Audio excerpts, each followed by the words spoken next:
Reaction from the Southern African Alcohol Policy Alliance in South Africa. Very good afternoon to you, Maurice Smithers. Thanks once again for being with us this afternoon. So let's then pick up from where we left off yesterday.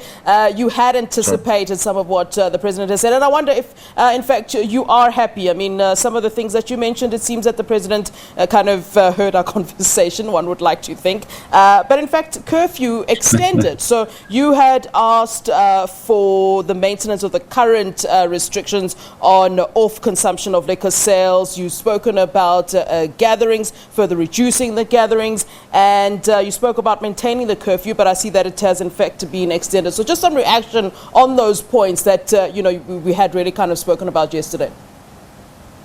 Thanks very much. Yeah, look, I mean, a bit like Charles Parry of the South African Medical Research Council, on whose recommendations we based our recommendations, we were being cautious because we never anticipated that government would go as far as they have, both in terms of reducing or extending the curfew and also in terms of banning the sale of alcohol altogether. We anticipated and hoped that at least they would ban on-consumption sales, but they could have allowed off-consumption sales still, because we saw the main issue as being around alcohol and gatherings. But I guess in terms of their evaluation, they realized that right now harsh action was needed, and that the best thing to do was to have a complete ban. Of course, it's not a sustainable solution, so I'm sure that in the middle of January they will actually lift the ban. The question is, what will happen after that? That's the big issue of concern for us, because we cannot really go back to, or we don't believe we should go back to, the old normality around alcohol.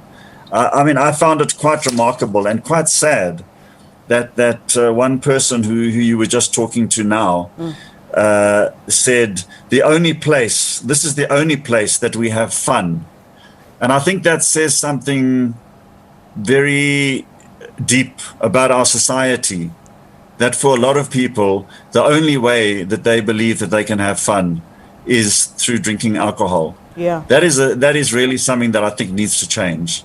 You know, something that people often say when it comes to the sale of alcohol, I mean, you've raised the issue about alcohol and gatherings, but there are some, and I wonder if this is disingenuous, who will say, well, it's not really about that. It's really more about the economy and the fact that, when we limit sales of alcohol or we prohibit the sales of alcohol, that, it's causing problems to the economy. What would your response then be as the South African Alcohol Policy Alliance to people who do say that? Look, it's true. And so one's got to then say, how do you mitigate that? You see, I always like to give an example of asbestos. Do you remember the product called asbestos? Yes, sir. Yeah.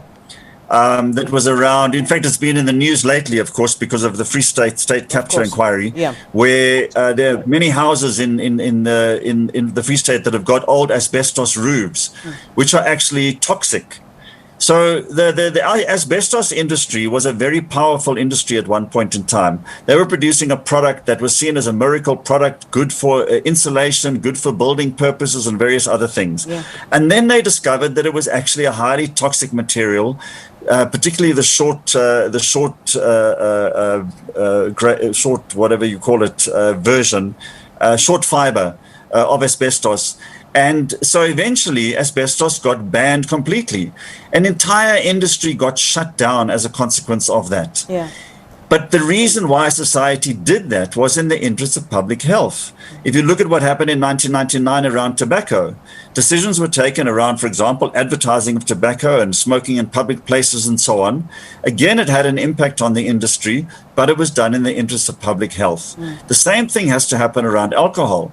And then society's got to take mitigating steps to deal with the consequences of that. And one of the things that I think is really important that we have not addressed as a society since the end of apartheid is the dependency of small shebeen operators and small tavern operators who actually operate from inside their own houses selling alcohol, which was something that was forced on them by apartheid. because of the liquor laws of the apartheid era, as well as the economic laws, the Group Areas Act, the Job Reservation Act, and so on, which prevented African people from being involved in the economy. What have we done as a country? What is the Department of Small Business Development doing to give people alternative ways of making a living to selling alcohol? Yeah. Because I really can't believe that all of the people who run shebeens actually give over sometimes 75-80% of their domestic house to selling alcohol to strangers willingly. Yeah. They would much rather, I'm sure, be making a living in a different kind of way if they could, and have their house as what it is supposed to be, as a residence for them and their family. So that, for me, yes, we can talk about the impact on the economy and the fact that jobs might be lost, but then government must take responsibility for finding ways of creating alternatives for people. Yeah. That simply cannot be used as an excuse to allow the industry to continue the way that it is. All right, great points indeed. Thank you very much for your input there, Maurice Smithers, the Southern African Alcohol Policy Alliance Director. Thank you, sir. Thank you very much. Bye-bye. All right, just some reaction for us there on the alcohol ban as announced yesterday by the president. Well,